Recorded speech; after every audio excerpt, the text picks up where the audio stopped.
My name is Simon Chhoeu. I'm from Bentleys. We're a mid-tier accounting and advisory firm. And in this presentation, we will be covering mastering cash flow, the key to overcoming daily challenges, and fueling strategic growth for small business. So how many of you consider yourself to be a small business wanting to scale or grow to a medium-sized business? Please put up your hand. Yeah, that's probably a majority of the room. Okay. So trusting that in this presentation, you will get some tips and strategies to master cash flow to achieve this. So like any other professionals, we have a disclaimer. And so this presentation has been prepared as a general information only and not to be relied on for any specific advice.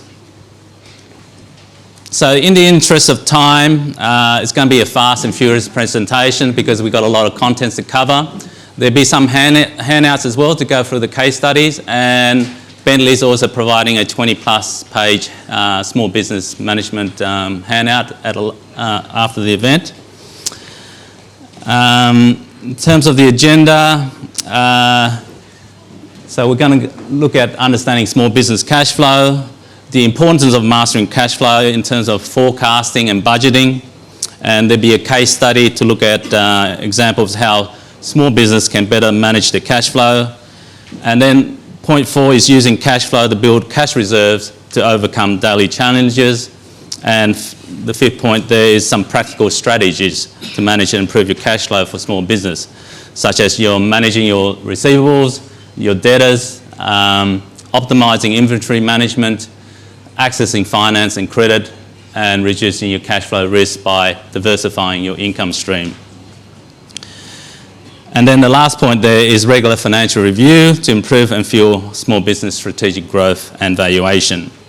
So as a small business owner, you would have heard over and over again that there's nothing more important than managing your cash flow.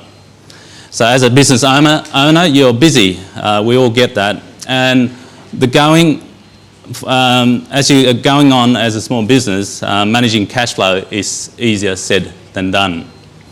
But if you take off your eye from the cash flow for too long, you might not have a business anymore. So if you know how much cash you have going into and out of the business, this will provide you a better understanding of your business health. These tips will help you explore key cash flow management strategies that will help with financial stability and prepare your small business for challenges and opportunities.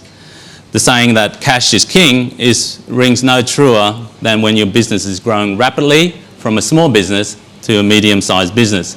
Because once you're in a medium-sized business, everything that you turn to, there are demands on your financial resources, from buying stock to opening new premises or purchasing equipment. So understanding small business cash flow. So cash flow is the lifeblood of small business, and understanding your own business daily cash flow is important. It's like having a finger on your business pulse.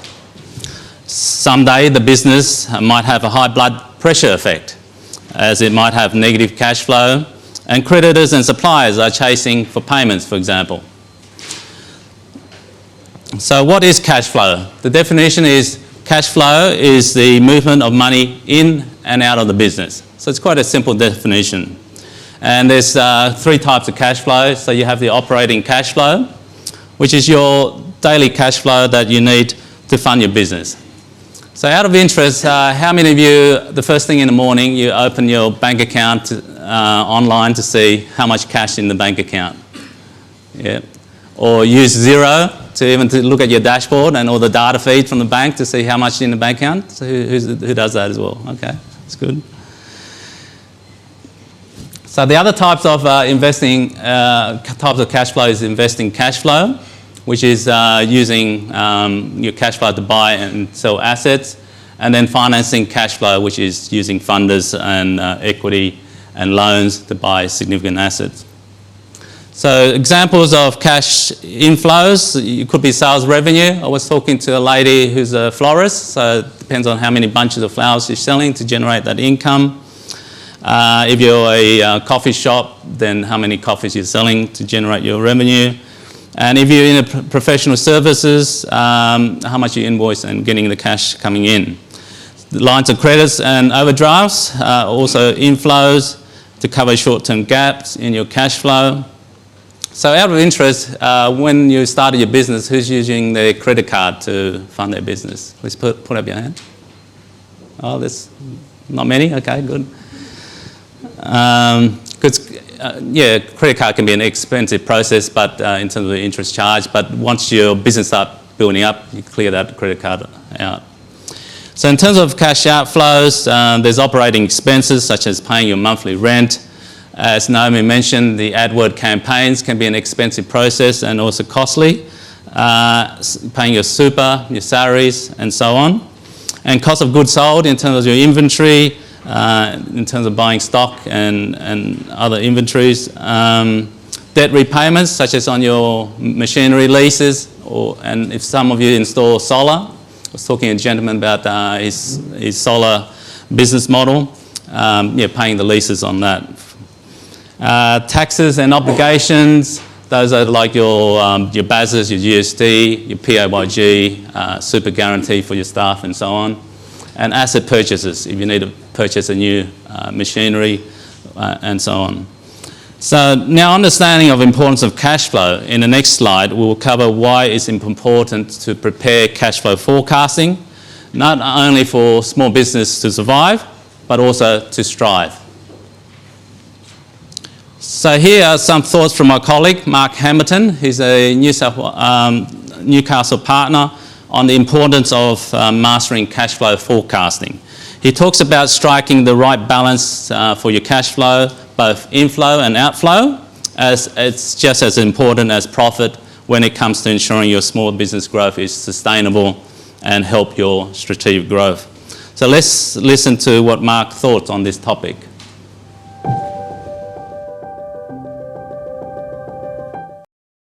The number one question I get asked by clients is around cash flow. How do I manage it? Where are my peaks and troughs going to be? The best way to do that is to do a cash flow forecast.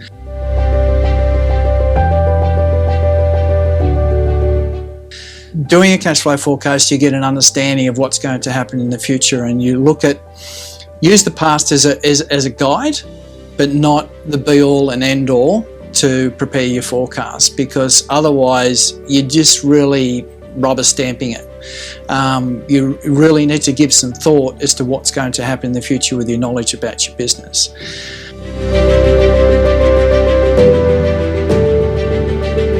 I would highly recommend getting a cash flow done by a professional, simply because they'll keep you honest as to your different levels of expenses, your different levels of revenue. I've had many clients come and talk to me and say, oh, I'm going to do this over the course of this year, it's all going to go gangbusters. But when you start drilling down into it, and it can get down to the nitty-gritty of, well, if that means I've got to sell 10 trucks every month to make that sort of revenue, is that really going to happen?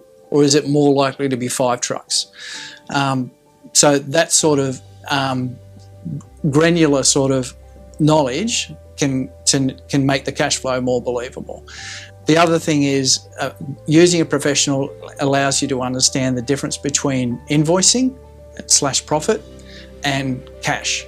There's a big difference between those two things. Just because you're invoicing bucket loads of money doesn't mean you've got lots of cash.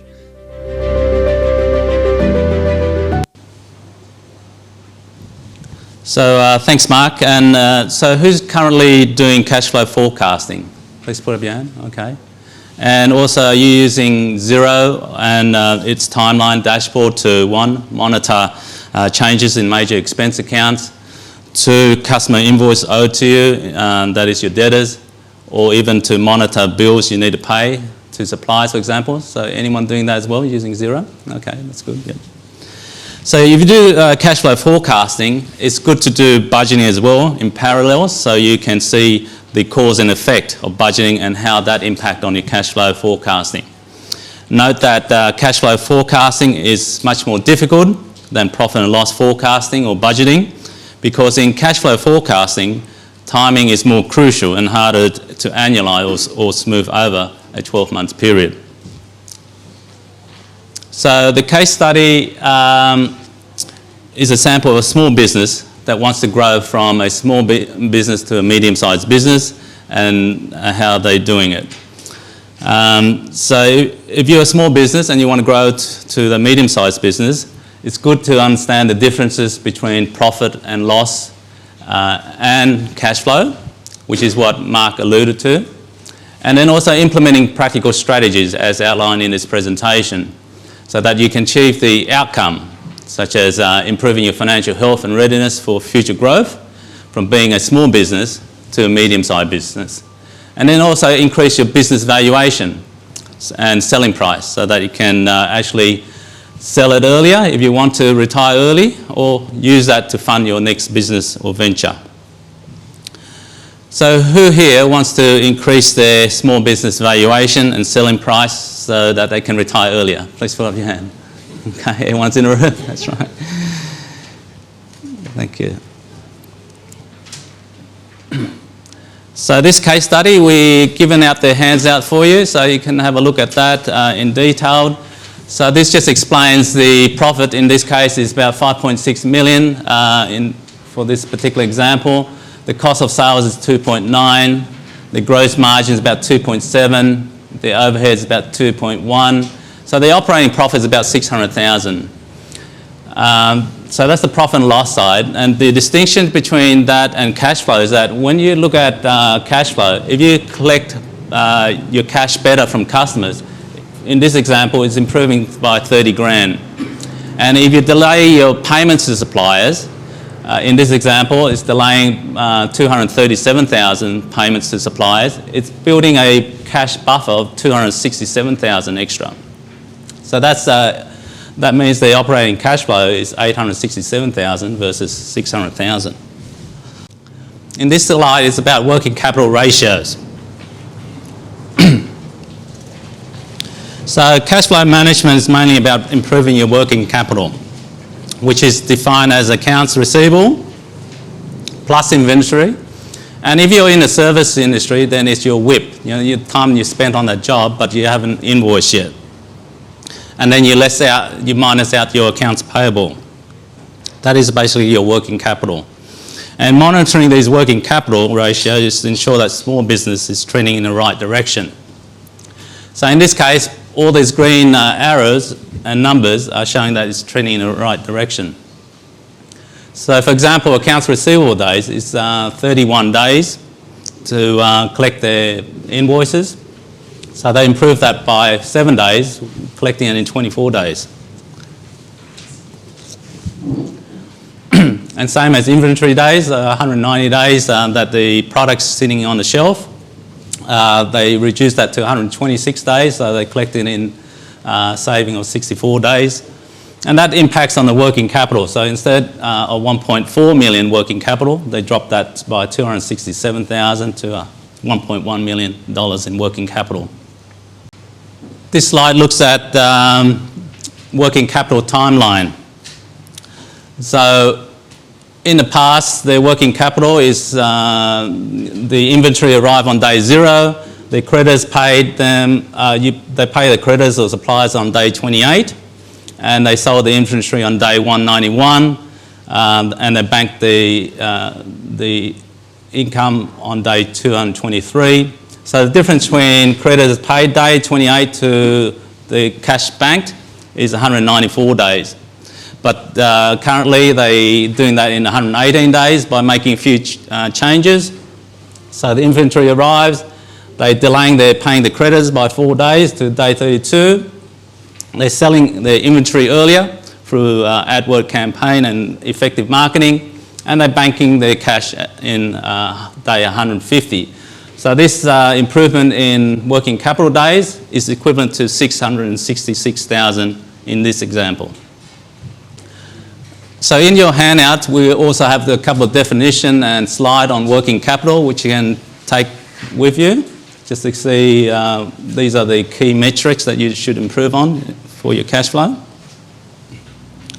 So it's important to use cash flow to build cash reserves, so overcome your daily challenges.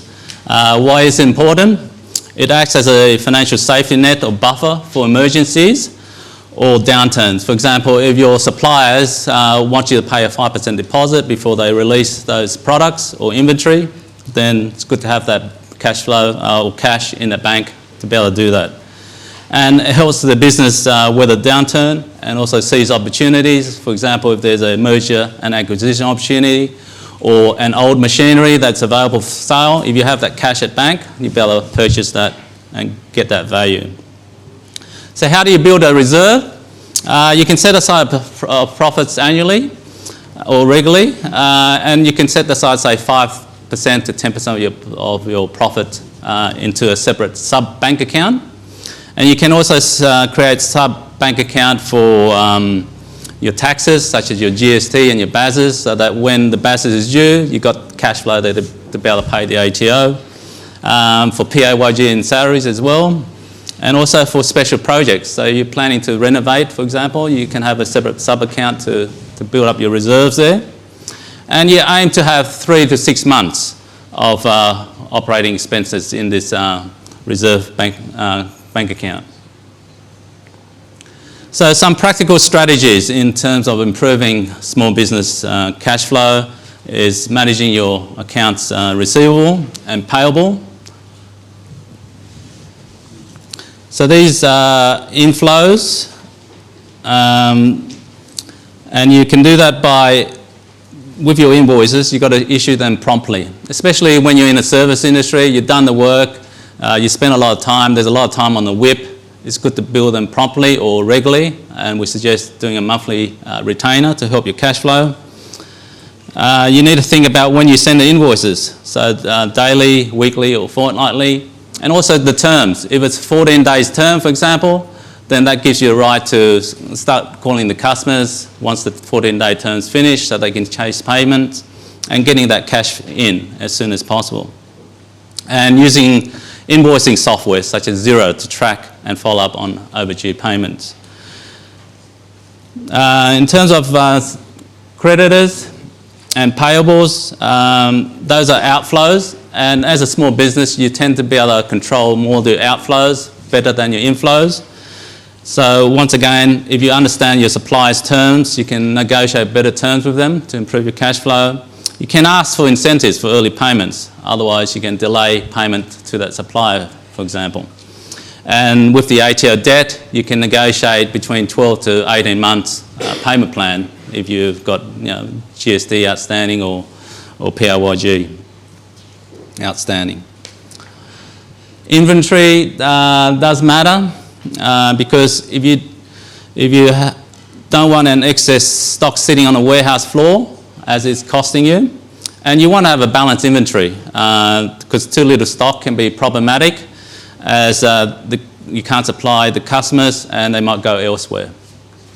So a couple of years ago, one of our client who's an upcoming fashion designer, they design fancy dresses and so on, so they had a lot of material in their warehouse which is costing a bit of money. And another client was a picture framing company. They have a lot of these aluminium frame sticks to make the frames, and it was using 2 warehouses that they're paying rent for, which is costing them a lot of money as well. So it's good to review your stock and inventory to see what are the slow turning stock and trying to sell those obsolete stocks to get some cash inflow. And same with the service industry. If you spend a lot of time on a job and you see your WIP, work in progress, building up, it's good to do an interim bill so you get that cash flow in rather than wait till the end of the job to finish. So the other practical strategies is about accessing finance and credit. And so it's talking to your banker or financier is important. They need an understanding of your business and what the pressure points are. And so it's good because you need their support, especially during lean period, and also to fuel your strategic growth as well. So if you want a major contract, it's good to talk to your banker or financier and show them the contract and then they will probably give you a line of credit so they can start that project. So how to prepare for the banks and financier? It's good to maintain a healthy credit score, such as with Equifax or Credit Watch. And good to check your credit score once in a while as well to see what the banks have on you. And build relationship with lenders. And I noticed there's a few startups as well. So before you start a business, good to organise your financing, because once you start being a sole trader, it's hard to get finance. And be prepared with financial documentation. So if you need assistance, professionals like Bentleys could assist you. And in terms of financing, types of finance, there's short-term loans, credit cards, business credit cards, debtor factoring, and long-term loan. On point 4 about reducing cash flow risk by diversifying revenue streams, it's good to diversify your revenue stream. As Naomi mentioned, we had an NDIS client who relied on the Department of Juvenile Justice to give them work looking after delinquent kids. But because the department changed their policy to bring all that work in-house, that NDIS client ended up losing all the revenue streams, so they had to liquidate. And same with Max Brenner. Max Brenner concentrates in a niche market in the chocolate industry. With COVID and the downturn in their turnover, and they had an expensive lease on a new office, they also had to liquidate. So it's good to diversify your revenue stream, and you can diversify by looking at new products and services and markets, and also blue ocean strategy. Those are the big plans, strategies in terms of your business plan to grow your customer base. And consider partnership channels or new channels, similar to how Red Balloons looked at 3,000 plus suppliers or operators. So this is the last slide in terms of this presentation, looking at regular financial review to improve and fuel your strategic business value and valuation. So reviews are essential in that it helps identify identify trends and allow you to adjust strategies. And we use the example of the Power One improvement areas, which we'll cover shortly. And what to review, you can review your financial statements, your cash flow and performance metrics, and you can do this monthly or quarterly. So in your pack, you have this Power One percentage improvements. So in this example, the cash flow is 467,000, the profit is about 500,000. So improving the 1% refers to how improving 1% in key factors, how impact on your cash flow and profit level. So in this example, 1% price increase is impacting 53 grand in the cash flow and about 56 grand in the operating profit. So you improving key areas other areas is 1% improvement in volume increase, that's 16 grand impact on cash flow and 27 grand impact on profit, and 1% overhead reduction and so on. So that by improving these small key metrics area, that could be an improvement of 223,000. So then your cash flow increased from 467,000 to 691,000. And your profit also increased by 136 grand to 650,000. And using the Power One can also improve your business valuation. Normally business is valued based on a multiple of their profit. So in this example, if the business is valued at 512,000, using a multiple of 3, if they improve their businesses by that 1% key metrics area, then that could add another 504,000 to the business valuation. So their value then becomes $1 million. And as the business trending improves, the multiple can be increased by the banks in terms of financing more based on the value of that company, or even your purchaser of the business might value at a multiple of 4, and that means that your current value is $1 million. And with those Power One 1% improvements, it adds 641,000 to the value, and therefore it's valued at 1.7 million. And that's a good number if you want to retire. And then you can use that fund to purchase your next business as well if you prefer. So preparing for the future, the key takeaways is that good to align cash flow with growth plans and ensure that your cash flow supports and fuel your expansion goals. So plan for cash flow gaps during growth phase to cover working capital investments and have appropriate funding as well. So the strategies is to scale operations gradually in line with your cash flow and funding availability. So it's good to reinvest profits strategically and regularly explore the Power 1 percentages to improve and overcome your daily challenges and increase cash flows and also valuation. So professional advisors like Bentleys could assist you with this if you need help. So in conclusion, managing cash flow requires proactive understanding of the importance of regular forecasting, budgeting, building cash reserves, practical strategies such as accounts receivable and payable management, optimising your inventory, and if you're in the service industry, optimising your work in progress WIP, diversifying your income stream, have appropriate financing and regular review of your financial reports. So the call to action is I encourage every participant in this audience here to look at, take some of these actionable steps that we suggested there and to see professional advisors like Bentleys to assist. And my contact details will be provided shortly. And in terms of Bentleys courses available, we have how to use software such as Cashflow Story to improve your cash flow, budgeting, forecasting, and improvement, applying the Power 1 percentage improvement to increase your business valuation. The second course is Introduction to Accounting, online courses for small business and non-accountants. And the last one is CFO and KPI and introductory course. So if you're interested in those courses, feel free to contact me. And also I've got Kate from my office in the room as well. Feel free to contact her as well.